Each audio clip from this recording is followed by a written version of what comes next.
Bonjour à toutes et à tous, c'est un plaisir de vous retrouver pour une nouvelle conférence sur ce forum et ce salon de l'AMIF. Alors face aux enjeux de la reprise d'activités en présentiel et la réouverture de tous les ERP, l'installation de purificateurs d'air pourrait bien être la solution. Mais attention, car avec des normes encore mal appréhendées par les entreprises, ces dernières peuvent être amenées à investir dans des dispositifs de purification inadaptés à leurs activités, utilisant des procédés technologiques à risque. L'adoption de ces technologies de purification doit être bien encadrée afin d'assurer une efficacité optimale pour l'amélioration, bien entendu, de notre santé à tous. Et pour nous apporter toutes les précisions sur ces sujets, trois invités à mes côtés. Sébastien Tell, directeur général de Flac Group, bonjour. Bonjour. Le docteur Passem Ahmed, chef du service de réanimation à l'hôpital de Rambouillet. Bonjour. Bonjour. Et Jordan Elfort, responsable vaccinodrome du Stade de France à la mairie de Saint-Denis. Bonjour. Alors merci à tous les trois d'être présents. Je vais commencer avec vous, Sébastien. C'est la première fois que vous participez au salon. Oui, pardon ? Non. Ah pardon, je pensais que vous vouliez rajouter un petit mot. Donc c'est la première fois que vous participez à ce salon de l'AMIF. Pour quelles raisons êtes-vous présent ici ? Et présentez-nous bien évidemment Flac Group. Donc bonjour, Sébastien Tell, directeur général de Flac Group France. Nous sommes présents ici aujourd'hui à l'AMIF. Nous sommes présents aussi aujourd'hui à l'AMIF juste par souci de prévention et de précaution. Aujourd'hui, il existe énormément de purificateurs d'air sur le marché français. Et on constate qu'il y a 200 nouveaux fabrications qui apparaissent tous les 6 mois. Donc le but de notre présence, c'est de vous éveiller au fait qu'il existe énormément de solutions et qu'on attend de la part des pouvoirs publics et de la part de notre gouvernement une certification claire et nette par rapport à un produit qui va permettre d'apporter des solutions par rapport à la gestion des bactéries, des virus et du Covid. Parfait. Alors, les purificateurs d'air, on le sait, ils ont fait leur apparition dans le quotidien des Français, notamment depuis cette crise du Covid. On retrouve pléthore d'offres sur le marché, les entreprises, les PME, les commerçants, mais aussi les villes qui ont à gérer de nombreux ERP sont confrontées à un choix d'équipements plutôt difficile qui peut se révéler inadapté, voire dangereux. Alors, pourquoi on parle de dangerosité de ces équipements qui seraient et qui sont plutôt inadaptés ? Donc en fait, on parle de dangerosité du fait de l'expérience de tout le monde dans les blocs opératoires. Une des spécialités de Flac Group, on est concepteur de bâtiments, de blocs opératoires et on utilise certains systèmes de filtration pour les occupants qui vont être dans un bloc opératoire. Aujourd'hui, la certification nous impose d'avoir une filtration mécanique et on voit arriver sur le marché des systèmes de plasma, ionisation, photocatalyse. C'est des produits qui sont dangereux pour la santé et qui n'ont pas été validés par l'INRS ou qui n'ont pas été validés dans le rapport de l'ANSEE de 2017. Donc en fait, il y a une pléthore de produits dont on ne connaît pas les effets secondaires dans le futur. Et pourquoi dangereux ? Parce que ça brasse l'air, en fait, ça ne traite pas les bactéries, les virus ? Alors je ne dirais pas que ça ne traite pas, mais je dirais que ça déporte le problème. C'est-à-dire qu'en pulsant l'air, vous allez retrouver vos bactéries ou vos virus sur les parois et vous n'allez pas totalement purifier votre pièce. Bon, très bien. Alors du coup, on va parler du produit qui marche. J'espère. L'AP Bio que vous avez amené ici, comment ça fonctionne et présentez-nous ce produit, ce purificateur. Alors, tout simplement, on s'est servi de notre expérience par rapport au domaine hospitalier.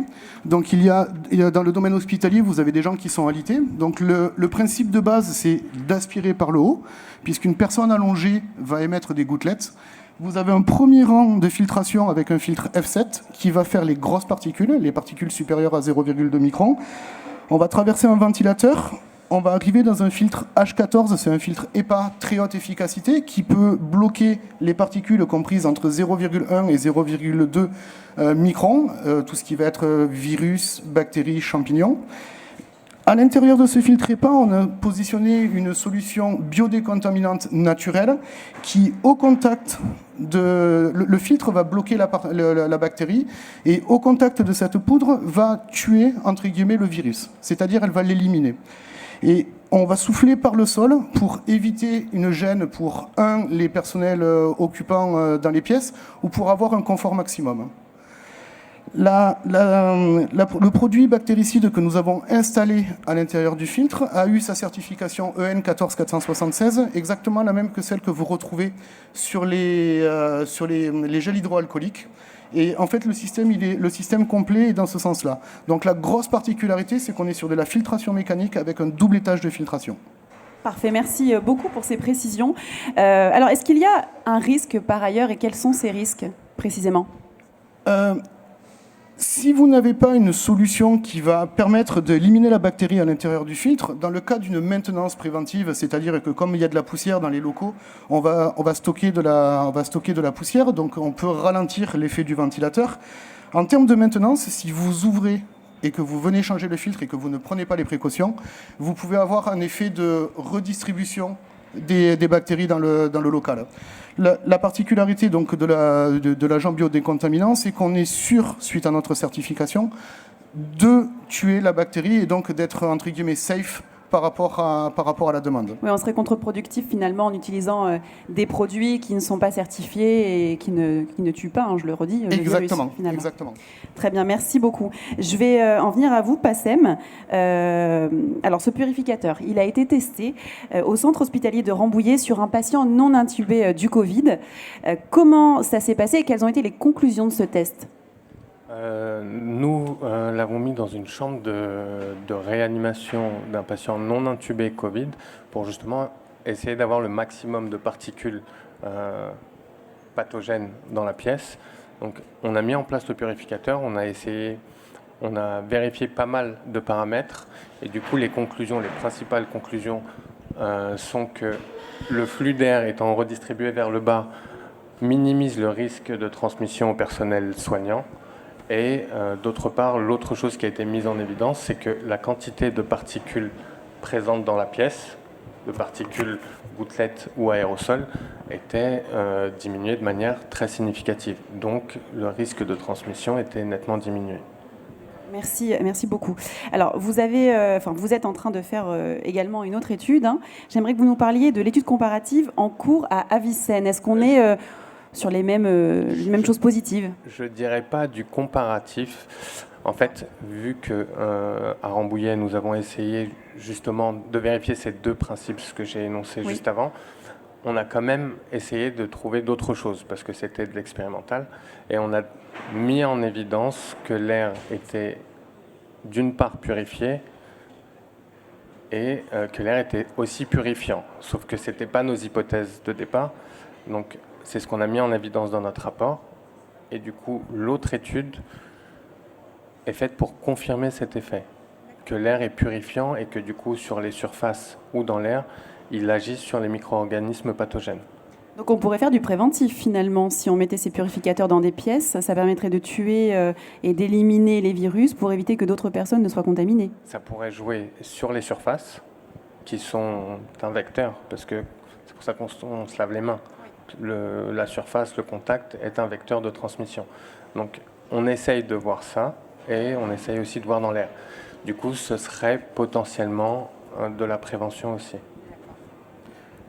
Afin d'anticiper l'étude que le professeur Passem est en train de réaliser, on a fait des tests d'innocuité dans l'air sur le purificateur. Le but de ce test, c'est de savoir si des personnes inhalent l'air une fois qu'il est sorti du purificateur, s'il peut y avoir des allergies ou s'il peut y avoir des problèmes de santé. Nous avons eu les résultats par rapport au laboratoire Botanicère qui est basé dans le sud de la France. Donc les résultats sont concluants. C'est des résultats qui disent qu'il n'y a aucun risque de respiration dans la pièce pour les occupants. Et donc c'est un plus qu'on peut apporter par rapport à cette solution. Très bien, merci beaucoup. Je vais passer à Jordan maintenant. L'AP Bio, il est en place dans de nombreux endroits, et notamment au centre de vaccination du Stade de France à Saint-Denis depuis début avril. Alors, qu'est-ce que ça vous a apporté de mettre en place ce purificateur dans votre centre ? Donc, il faut savoir que le Stade de France est vraiment l'un des plus gros centres de vaccination. Aujourd'hui, on est à monter en capacité à environ 6000 piquets par jour, que ce soit première dose ou deuxième dose, qui fait un gros brassage de population tout au long de la journée. Donc, le fait d'installer le purificateur d'air a permis d'avoir un sentiment de sécurité. C'est un objet qui rassure. C'est ressenti par les gens qui viennent chez vous ? C'est ça. Parmi les 2 grands espaces que nous utilisons au Stade de France pour pouvoir vacciner, on a fait le choix de l'installer dans la zone pour les personnes les plus fragiles, les personnes âgées à mobilité réduite aussi. Comme vous avez pu le dire dès le début, on l'a installé très tôt à l'ouverture, où c'était essentiellement les personnes âgées qui étaient vaccinées. Et on ressentait, les gens nous posaient la question de qu'est-ce que c'était. Donc on leur expliquait très simplement à quoi servait cet outil-là, qu'ils ne connaissaient pas forcément. Et même le matin, lorsque nous revenions sur site, on voit bien que la petite odeur que peut diffuser le purificateur, on se rend bien compte que durant toute la journée, toute la nuit, il a bien fonctionné et que il a bien purifié l'air pour le coup. Il a bien fait son job, comme on dit. Hein, donc, en tout cas, vous pouvez être content, Sébastien, ça fonctionne. C'est rassurant. C'est plutôt rassurant, oui. Alors, on a une question qui arrive sur la tablette, et c'est une question d'ailleurs que tout le monde se pose. Je vais vous la poser, Sébastien, puisqu'on voit que cet appareil est plutôt efficace, on a des retours positifs, on fait des études dans des milieux hospitaliers où potentiellement on a quand même aussi des retours très positifs. Combien ça coûte pour acquérir un AP Bio? La question, forcément. Alors forcément, c'est une question importante. Il y a 4 tailles de purificateurs, puisqu'on ne peut pas purifier l'air avec une seule machine pour des différents volumes, puisque c'est exactement le même système que la climatisation. Donc une petite machine qui va aller pour 40 mètres carrés, donc on va dire l'équivalent d'une salle de classe, ça va coûter aux alentours des 1 500 €. Et pour une très grosse machine qu'on peut mettre sur des sites industriels, on va être aux alentours des 5 400 €. Donc on a quand même une large gamme des possibles pour que les collectivités puissent en acquérir. Est-ce qu'on vous donnez des solutions aussi de location? Je ne sais pas, on a entendu parler notamment de leasing ou ce genre de choses. Tout à fait, c'est de la location longue durée avec option d'achat. Donc en fait, c'est sur du 12 ou du 24 mois. Le purificateur est livré dans son ensemble avec les 2 jeux de filtres, plus un jeu de filtres complémentaire. La durée d'un jeu de filtre, c'est de l'ordre de 6 à 8 mois en fonction de son fonctionnement et en fonction de l'empoussièrement de la pièce. Donc, et en termes de maintenance, c'est très facile puisque c'est une porte qui est fermée derrière. Et il suffit juste d'enlever les 4 taquets pour pouvoir récupérer les filtres et les changer manuellement. On a aussi un service mis en place de récupération, puisqu'on se doit de faire de la récupération de déchets. Donc en fait, je ne vais pas dire qu'ils sont consignés, mais sur appel, je peux envoyer les équipes service pour pouvoir récupérer les filtres. Et justement, j'avais une question qui est arrivée sur l'aspect écologique. Est-ce que ça préserve l'environnement? Est-ce que vous arrivez à recycler les filtres? Comment ça se déroule en termes d'économie circulaire, si je puis dire? À ce jour, la société Flat Group participe à du traitement de déchets, comme toutes les sociétés qui travaillent dans le BTP. Donc, on a des organismes qui sont capables de collecter et de s'occuper des traitements de déchets par rapport à ces produits-là. Très bien. Et je reviens vers vous, Jordan. On avait une autre question aussi qui est arrivée sur cette tablette de la part des personnes qui nous regardent. Merci de nous poser d'ailleurs toutes vos questions. N'hésitez pas, on a encore un petit peu de temps. Ça revenait à la maintenance, à ce que Jordan expliquait. Est-ce que c'est simple pour monsieur tout le monde, j'ai envie de dire, de changer le filtre? Est-ce que ça prend du temps? Alors, pour le moment, nous, on n'a pas eu à changer encore. D'accord. Mais Sébastien Tell m'a très facilement expliqué comment on pouvait changer les filtres. Et si demain, je devais être amené à changer le filtre, je pourrais le faire assez facilement. Bon, très bien. En tout cas, merci à tous les trois pour toutes ces explications. Peut-être un dernier mot pour conclure, je ne sais pas, Sébastien, Passem? De mon point de vue, c'est ce qu'on attend très fortement, c'est qu'il y ait une réaction par rapport au marché et qu'on pousse dans le sens d'une certification. On le fait pour tous les autres produits.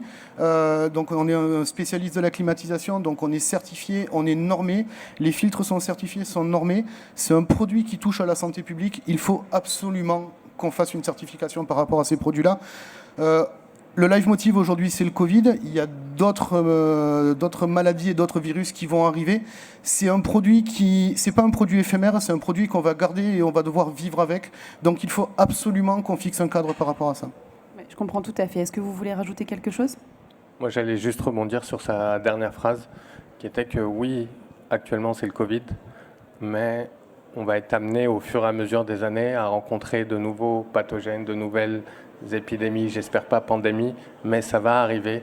Donc plutôt faire de la prévention, installer, plutôt que de se retourner et dire on aurait dû à l'avenir.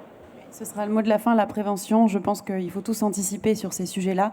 Merci beaucoup et on espère qu'il y aura effectivement une réglementation pour pouvoir cadrer les choses et que les collectivités puissent se procurer ce genre de produits efficaces avec une certaine réglementation, une expertise, parce qu'on ne le dit jamais assez, il faut être expert dans le domaine et ne pas faire ses petits achats n'importe où, j'ai envie de dire. Totalement, totalement. Merci beaucoup et bonne continuation. Merci beaucoup. Merci.